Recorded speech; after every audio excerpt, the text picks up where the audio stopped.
You're listening to the Weekend Sport Podcast with Jason Pine from Newstalk ZB. You've heard from Marcelo Montoya, who's going to wear the captain's armband this afternoon as the Warriors face the West Tigers in Christchurch. Let's get you to the Garden City, where kick-off is about an hour and 15 minutes away. Nick Bewley is the head of our Newstalk ZB Sports Bureau in Christchurch. Have they sold this game out? Good afternoon, Piney. Yes, confirmation a couple of 3 hours ago from the Warriors that it is a sellout. A little bit of confusion around exactly the figure at an older Apollo Project's Orange Theory Stadium, whatever you want to call it these days. It sort of varies between 15 and 17,000. But, yep, my understanding is if you rock up to the gate or to Apollo Project Stadium this afternoon and you're without a ticket, you're bang out of luck, which is just incredible, really, when you think, this is a preseason trial, bereft of some big names, your likes of Sean Johnson, Adam Fanua-Blake, Tohu Harris, to name a few. It just goes to show the wave of momentum that the Warriors are on at the moment after a phenomenal season in the NRL last year. That, they can sell out a game of this against the Tigers down here in Christchurch. Yeah, just astonishing. Not even in their hometown. They've gone to Christchurch, and I know there's a big league following down there, and who knows, maybe there's an NRL franchise somewhere in the city's future. But to have such engagement from the fans down there, did you expect this when the game was announced? Did you think that this would happen?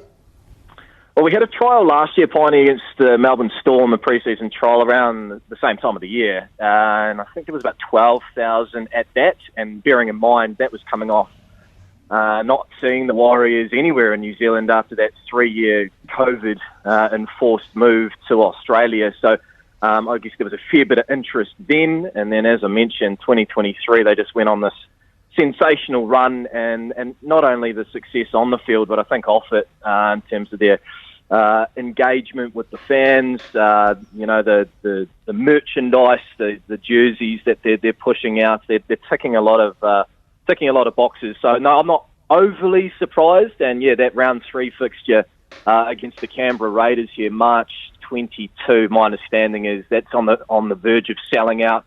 Just a little over a month out as well. So there's a wave of momentum behind this club. It's not just in Auckland. To be fair, it's not just in Christchurch, to be honest, either. I think if they took a game anywhere else in the country at the moment, probably go close to selling out as well. Yeah, absolutely right. How much are you looking forward to seeing Roger Tuivasa-Sheck in the centres this afternoon, and how do you reckon he'll go?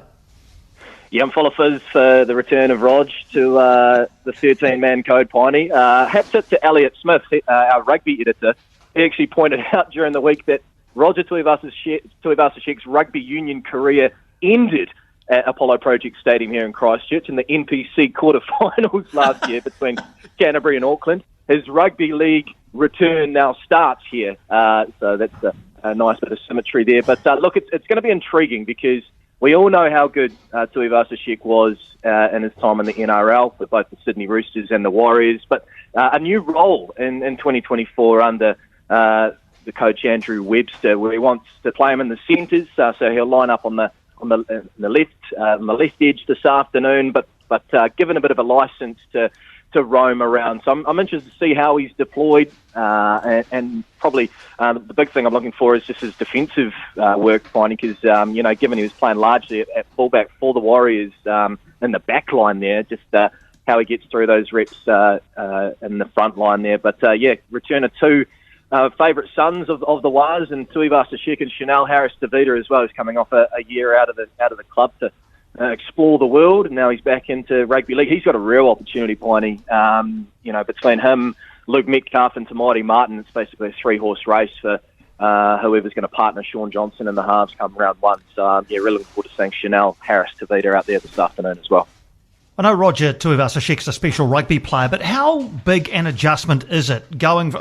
Let's take the rugby out of it. He played mainly at fullback, didn't he, during his last stint at the Warriors and even previous to that. How big an adjustment is playing in the centres from playing at fullback in rugby league? I think defending in the centres is arguably one of the toughest positions to defend. Piney, you've got to be, a lot of communication with your left edge or your back rower there.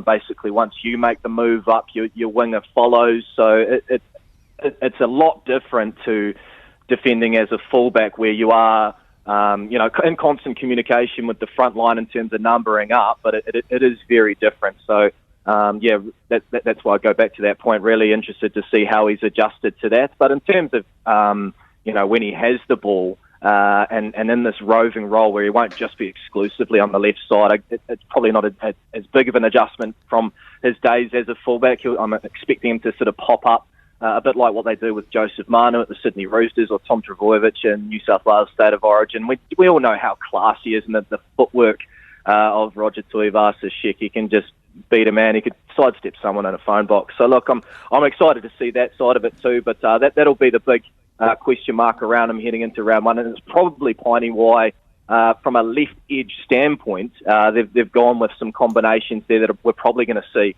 come regular season. Marcelo Montoya, you mentioned, who's captaining the side this afternoon, he'll be there on the left wing. Jackson Ford, who was primarily the left edge last year, he's there starting this afternoon. So I think Andrew Webster wants to give RTS as much time as possible working on those combinations. So come round one against Cronulla, he's ready to go. All right. Nice day in Christchurch, no doubt.